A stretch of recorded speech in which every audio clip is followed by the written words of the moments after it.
Guys আসসালামু আলাইকুম। আজকে আমি আপনাদের জন্য একটি চিতই পিঠার রেসিপি নিয়ে আসছি। এখন আমি পিঠাগুলো তৈরি করে দেখাবো। পিঠাগুলো পারফেক্টভাবে কিভাবে হবে, নরম সফট এবং ছিদ্রযুক্ত কিভাবে হবে সেটাই আমি আপনাদের এখন দেখিয়ে দিচ্ছি। গাইস আসসালামু আলাইকুম। আজ আমি আপনাদের জন্য একটা সহজ চিতই পিঠার রেসিপি দেখাবো। সেটা হলো, প্রথমে আমি আতপ চাল নিয়েছি 4 পট, সিদ্ধ চাল নিয়েছি 3 পট এবং পোলাও চাল দিয়েছি সেন্ট হওয়ার জন্য 2 পট। এগুলো আমি ভিজিয়ে ভাঙিয়ে নিয়েছি। এখন আমি চালের গুঁড়িগুলো হালকা টেলে নেব। টেলে নেওয়ার পর বাকি অংশটা আপনাদের আমি পরে দেখিয়ে দিচ্ছি। এখন আমি চালের গুঁড়িগুলো হালকাভাবে ভেজে নিচ্ছি। একটু বেশি ভাজবেন না, ভাজলে এটাই হয়ে যাবে, বেশি নরম হয়ে যাবে, তো পিঠাগুলো ফুলবে না। এখন আমি হালকাভাবে ভেজে নিয়ে তারপরগুলোটা আপনাদের দেখিয়ে দিচ্ছি। গাইস, আমি এখন গরম পানিটা বসাচ্ছি। গরম পানি হতে হতে আমি বাকি উপকরণগুলো আপনাদের দেখিয়ে দিচ্ছি। এখন আমি শুকনো উপকরণগুলো একসাথে মিক্স করে নিব। এর জন্য আমি অর্ধেক গুঁড়ি আমি একটা পাত্রে উঠিয়ে নিচ্ছি। উঠিয়ে নিয়ে আমি এখন এর ভিতরে দিয়ে দিব লবণ,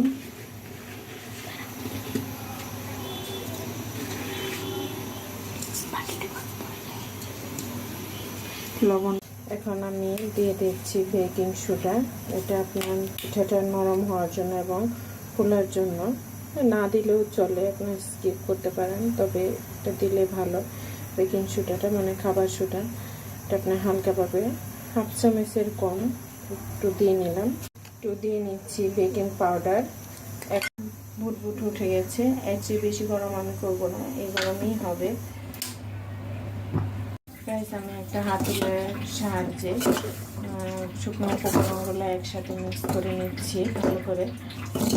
লবণটার সব উপকরণগুলো ভালো করে মিক্স করে না নিলে এক জায়গায় বলা হয়ে থাকবে, সেটা টেস্টটা নষ্ট হয়ে যাবে। এখন আমি যে গরম পানিটা রেখেছিলাম সেই গরম পানিটা অল্প অল্প করে দেবো, আমি সব একবারে দেবো না, অল্প অল্প করে দিয়ে আমি আস্তে আস্তে আমার ব্যাটারটা তৈরি করে নেব। একবারে দিলে পাতলা বা বেশি ঘন পাতলা হয়ে যাবে, আবার অনেক সময় ঘন হয়ে যাবে। আমি এর জন্য অল্প অল্প করে দিচ্ছি পানিটা, আর হাতুড়ির সাহায্যে বেড়ে চেড়ে নিচ্ছি। আস্তে আস্তে হয়ে নেব।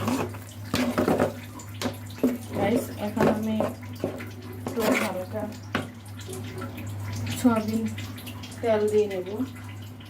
4 চামচে 1 চামচের মতো দিয়ে দেবেন। তেলটা দিলে পিঠাগুলো আপনার পাত্রে লেগে থাকবে না এবং ফুলবে ভালো।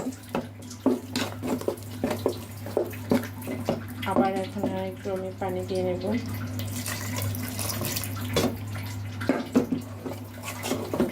এখন অবহিত আমি নাড়বো, নাড়তে নাড়তে আমার ব্যাটারটা যে পর্যন্ত পারফেক্ট না হবে সে পর্যন্ত আমি নাড়বো। পানি যদি লাগে তাহলে আমি পানিটা আবার একটু মিক্স করে নেব।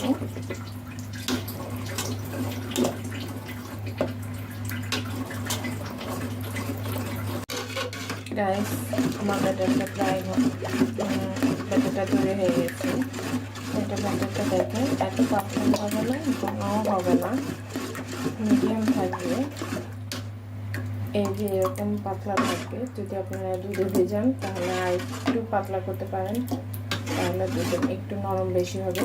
আর যদি শুকনোটা খান তাহলে এরকমই পারফেক্ট।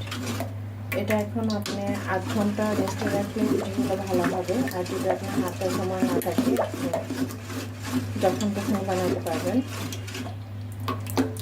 এটা আমি এখন 8 ঘন্টার জন্য রেস্টে রাখবো। এখন আমি চুলাটা জ্বালিয়ে নিচ্ছি। জ্বালিয়ে আমি একটা মাটি পাত্রে পিঠাগুলো তৈরি করব। আপনারা চাইলে লোহার পাত্রেও তৈরি করতে পারবেন, তবে মাটির পাত্রে পিঠাগুলো ভালো হয়। এর জন্য আমি মাটির পাত্রেই তৈরি করব। আমার ব্যাটারটা আমি 8 ঘন্টার জন্য রেস্টে রেখেছিলাম। আপনাদের হাতে সময় না থাকলে আপনারা ব্যাটারটা তৈরি করার পরে আপনারা বানাতে পারবেন, তবে 8 ঘন্টা রেস্টে রাখলে পিঠাগুলো ভালো হয়। পাত্রটা একটু গরম হোক। মাটির পাত্র ভালো করে গরম না হলে পিঠাগুলো ফুলবে না, তাই আমি পাত্রটা একটু গরম হওয়ার জন্য দিলাম। আমার পাত্রে যেন পিঠাটা না লাগে এর জন্য আমি একটু সয়াবিন তেল একটু টিস্যুতে লাগিয়ে পাত্রটা মুছে নিলাম ভালো করে।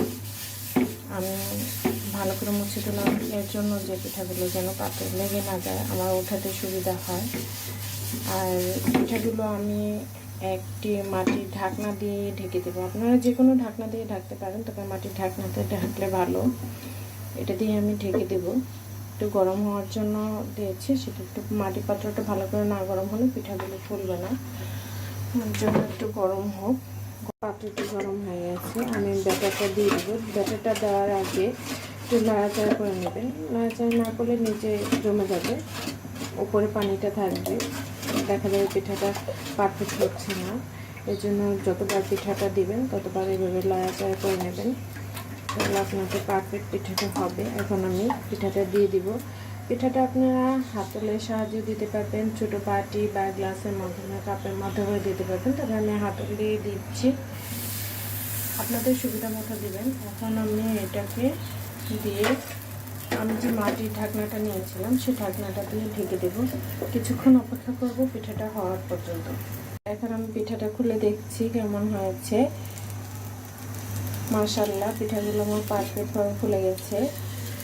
আমি এখন আগে যতটুকু এভাবে করে পিঠাটা ছাড়িয়ে নিচ্ছি, তারপর মাঝখানে দিয়ে পিঠাটা উঠিয়ে নিচ্ছি। দেখুন পারফেক্টভাবে ফুলে গেছে পিঠাটা।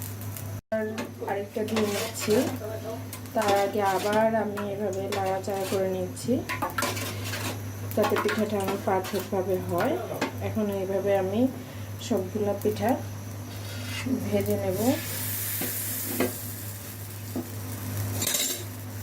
আবার ঢেকে দিলাম। গাইস, আমি পিঠাগুলো একটা ভেঙে দেখেছি, তার আগে দেখেন পিঠাগুলো কত ছিদ্রযুক্ত হয়েছে। এটা আপনারা দুধে ভেজেলেও পারফেক্টভাবে ভিজবে। আর দেখুন আমি একটা ভেঙে দেখাচ্ছি, মৌমাছি চাকের মতো পিঠাগুলো একদম সফট, একদম ছিদ্রযুক্ত হয়েছে। এগুলো আপনারা দুধেও ভিজাতে পারবেন, শুকনোও খেতে পারবেন, যেভাবে ইচ্ছা আপনাদের। দেখুন পিঠাগুলো কত সফট হয়েছে, একদম সফট হয়েছে পিঠাগুলো। গাইস, আপনারা এভাবে বানিয়ে ট্রাই করে দেখতে পারেন আমার রেসিপিটা।